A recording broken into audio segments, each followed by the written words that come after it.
Welcome to BSA Talks. We're here today with Theodore Heskiel, who we're going to learn about his work as a young entrepreneur and how he got into this at a very ripe young age.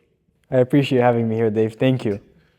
I think you'll find this a very interesting and productive discussion. How did you become an entrepreneur in the first place? It's a very funny story that I think it's kind of rare and I haven't heard before. But I actually was the first person to sell fidget spinners in Egypt at the age of 12. So you became the king of fidget spinners in Egypt at the age of 12. I guess you can call me the king of fidget spinners, sure, yeah. Well, tell us a little bit about how you got started that way. So it's a funny story. I had a friend from Saudi Arabia when I used to live there reach out to me and he's like, have you heard about fidget spinners? And I'm like, of course, they're trending all over the world. And he's like, well, have you ever heard of selling them? And I'm like, no, I'm not sure, but I have this friend at school here in Egypt that actually has a store in Dubai. His dad runs it and just specializes in fidget spinners. So he's like, why don't you reach out to him, ask him if you can get wholesale prices and sell them in Egypt? And I'm like, that's a great idea. And I reach out to him and I ask him, can you give me wholesale price? He's like, let me reach out to my dad. I'll get back to you and I'll let you know. And I'm like, great. So I reach out to him again the next day and he's like, yeah, my dad said it's okay if you can buy a bunch of quantity. And obviously it's like my first time doing business. I've never done this before and I'm like, it's a risk. I don't know if I want to do it. It's just investing all the money I've saved up from like family, or I just saved up in general from working or whatever. And I'm like 12 at the time, my brain is just not functioning properly. So do I really want to take the risk? And I came to a conclusion where I'm like, Egypt never had fidget spinners. I think it's a great idea. Funny enough, I posted on an app called OLX, which is like the offer up of Egypt. And not even 5 minutes later, my phone is just blowing up like I'm a celebrity. I felt famous for a second. And I'm like, wow. So how were you treated as a young entrepreneur? I mean, 12 is a little young even for even for today. Right. So I think at the time, it's just I was surprised that people interested that fast. But I think it's the trend that was built around the world that what made it just better for me. And my thinking is like, I'm 12, like I don't know how to deal with these people. And I remember at the time, like each client texting me, I'm saving them with the fidget spinner they want. Like it's bad enough I don't know what to name the client. I don't even ask for their name. They're like, hey, can I get the Batman fidget spinner? And I'm like, okay, Batman client. And I'm like, yeah, like Spider-Man client, plastic fidget spinner client. Like, I don't know how to deal with these people. It's not an experience that I have. And the funnier thing, I was at a family dinner at the time. It's like a big gathering we do early where people who are our family from outside, like they live in a different country, we gather together. And it's like a big, huge thing in our family. So I'm sitting on my phone as 12 texting. Obviously, I don't have a girlfriend or something, so they're confused. Why am I texting the whole time? And I'm only 12, like it's not something normal. So I text back the clients and my mom is aware of the whole situation. So she was willing to drive me around to those clients. And that's where I take my money and I tell them, hey, these are the fidget spinners. And now I'm at a risk of, I don't know if these fidget spinners are going to sell or I'm going to be stuck with them for the rest of my life. You know, I don't know if I'm just going to sit at home and spin it or people buying it or what. What troubles did you have because of your age? So communication was the biggest thing. And that was a very big thing for me because I didn't know how to deal with clients. Second thing is obviously I wasn't sure about the risk. I don't know how it works. I don't know if the investment was a good investment. I had no one to look up to. I was the black sheep in my family. None of them owned any companies. So I have no one to ask. So I just had to take the risk myself. And the third one is I ran out of budget to invest. So that's a very interesting topic. You had everything in inventory. Yeah. I wanted to get more inventory. I just didn't have the investment to get more inventory because I had more demand than when I had inventory. So about the third one is actually my grandma came up to me because she was aware of my situation. And she looks at me and she's like, hey, I'm not giving you this money because I want to. I want you to borrow it and give it back to me. and she lends me 1,000 Egyptian pounds, and that was penalty for me to buy some more inventory because I think there were like 80 to 70 Egyptian pounds at the time, so it wasn't too bad. But I was able to get more inventory to basically fulfill the client needs. And that's when I did it. And actually, I remember not even 4 days later or 5 days later, I gave her back the money. And she was surprised I was able to collect it that fast. That is definitely a rapid turnover. How did you handle growth? Honestly, I think since it was my first business, I would say it's more of a luck, but also an experience from learning from each client. So obviously, the first person that texted me, I didn't know how to deal with them, and I didn't know how to deal with the growth of people just spamming me. Because again, I'm not a bot that's able to respond to everyone at the same time, and I'm getting hundreds of messages every day.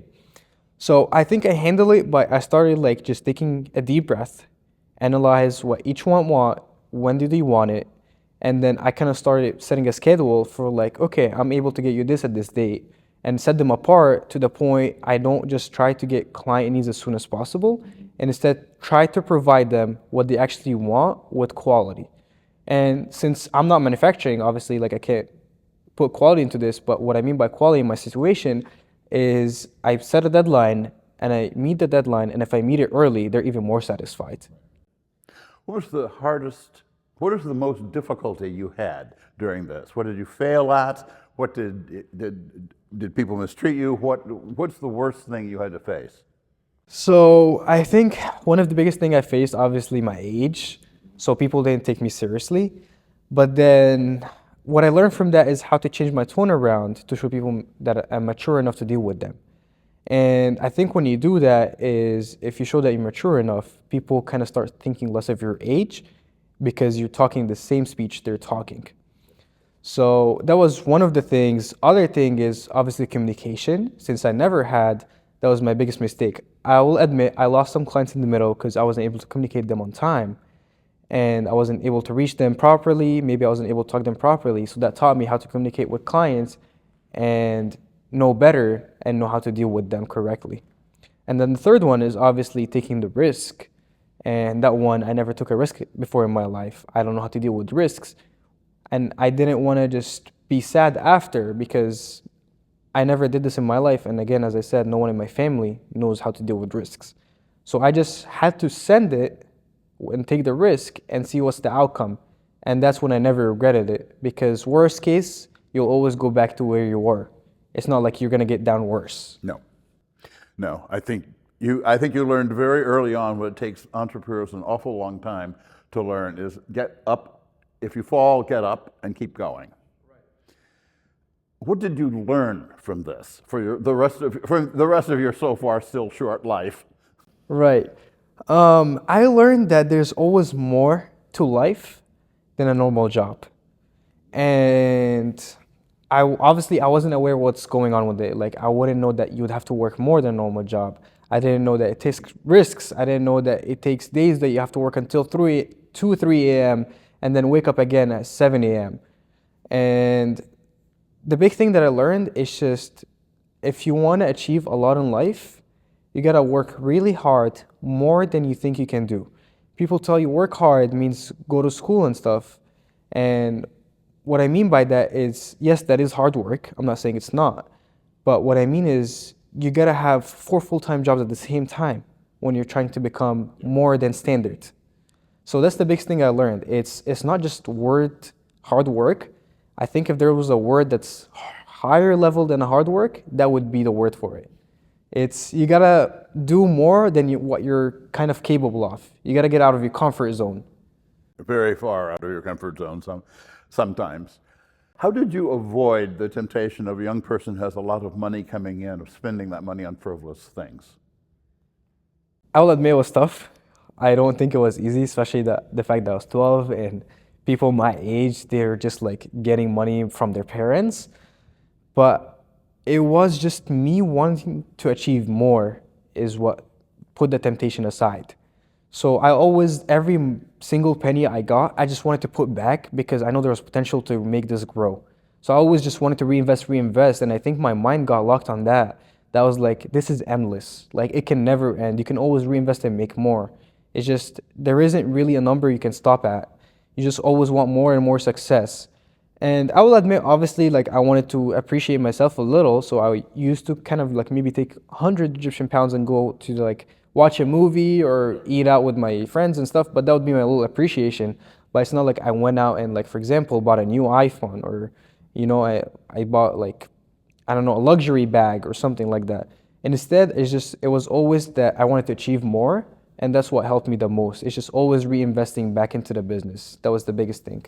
Besides teaching yourself these things as you went along, who was your best mentor in this, and what did he or she provide you with? I mean, obviously your grandmother was a great investor. Yeah. So sad enough, I didn't really have a mentor because I didn't know people that own businesses at the time. I think my mentors mainly, if I had to do in these situations, were my mom and my grandma. Obviously, my grandma pushing me because not just she invested in my business, but she believed in what I had. And they always say that grandparents always encourage their grandkids more than their parents. Oh yeah. So Definitely. that was like the biggest thing. We had this connection where I'm like, if I knew there was something bad, I'll go tell my grandmother first before my mom, because I know she would encourage me better. So I think my grandmother was the biggest mentor I had. And then it goes my mom, because she was dedicated to driving me around to those clients and making sure that I'm always there for them. So she was supporting me the whole way throughout it. Yes, I think that having family that's behind you like that, especially when you're that young, it's going to be family because you don't have any other contacts to be with. How did that last you as you came to the United States? So when I first came to the United States, it was kind of new to me, the life here. I didn't know much, and it's bad to the point that I remember McDonald's used to have those deals where it's like get $1 Big Mac, and I used to make like multiple Gmails to get them. And I knew in the back of my hand that I was doing something before and I want to apply it again. And that's when I was randomly scrolling on social media and I get introduced to reselling. So I find this group called, I think it was Resell Method. It was $65 a month. And I wanted to get my first job to afford that. So I got my first job and I think I was getting like 200 bi-weekly. So 65 was a big investment for me. It was a big portion of my paycheck. But I knew that I had to take the risk again. There's nothing guaranteed in life unless you take the risk. Right. You just gotta get out of the comfort zone. So I signed up for it, and they had this guarantee of like, in 3 days, you will make back your membership money, which was the $65.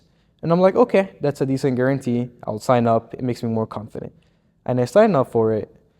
Well enough, 3 days later, they released this pistachio Nike shoes, and they're retailing for like 180, 200 bucks. And I sold them for 400 bucks on StockX, like 4 days later. Wow. So that's when I like felt there was a vision there, and I got better at it. And I started just going more and more. And then throughout the way, I met a friend at school that was reselling PS5s when they were a trend. And he's like, hey, why don't you get a PS5s? I'll tell you how to do it. This is how I did it. And you should go through about it. And I'm like, great, sure, I will be into it. So I instead invest in that. I start showing up at 6 a.m. or sometimes 5 to Fred Meyer and try to get the PS5s early before anyone because there's a line. Once I took that money and the profits I made from it, I actually started investing into bots. So it made me, I guess, more relaxed at home because now I work from home. But actually, I didn't know that I had to work more because now I had to set up these bots, wake up at a certain time, and they would kind of just try to go faster than a normal human on all the websites online. So that was the biggest thing for me about PS5s, and I built that by just reinvesting more, getting higher license, better softwares, and just try to put as much as I can back into the business. Is I always like put money back into it and try to get more PS5s. And I think it came to a point where one time I remember like my bed is right here and I can't move because my room is just full of like Xboxes and PS5s. There's like 20 of them next to me. So it felt great. It's just like I didn't have the space for it. And I kept reinvesting to the point I eventually got to reselling tools, reselling pools in the summer. Like it just got pretty big for me that I had to convince my parents that they can rent a garage for me and I'll pay for it. And they wanted it because they wanted to put some storage for the house aside in the garage. And it was kind of an argument because I remember I told him, oh, I'd only use 20%. I ended up using 80% of the Of course garage you did. to just have this inventory, and I would ship them out to my wholesaler. What have you failed at? I failed a lot at choosing the wrong investments. And when I say wrong investments is sometimes I didn't do enough research before investing to something. Or sometimes I didn't do enough studies or have enough skills before I go into something. So I failed at knowing what I can do and not how to learn it properly. So I learned instead that you should learn your skills, and instead of having multiple skills all over the place, pick one you're very passionate about and master that pretty well to turn it into a high skill value. Yes, become a master at something and use that as leverage for other things. That I could not have given better advice than that.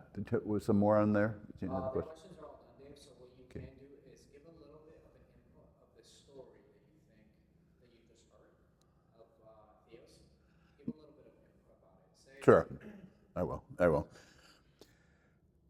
I have to say that I'm very impressed. Not just at the age, but the fact that you learned such detailed lessons about how to run a business and how to make some mistakes and then recover and improve from it. I almost could say nothing you could have done better in that, and that's extremely impressive. I certainly would not have been able to do those sorts of things, not at that age, not at twice that age. And so you should be very proud of what you've accomplished. I foresee good things for you. Tell us what you're doing now. So right now, actually, I have two business partners that I'm running a marketing agency with. And what makes us different is we're not the normal marketing agencies on social media. And instead, all of our stories, all of our clients, we work with them to produce high quality videos. And what I mean by high quality videos is every video we produce has a story behind it. So every video actually has psychology that goes into it. And we take hours, if not days, to brainstorm each idea. And it's just each one of us is skilled at what we do. We split the work between three of us and we combine together. So each one is kind of mastered their skills over the time and over the business they ran before. So for example, for me, I work a lot on back end.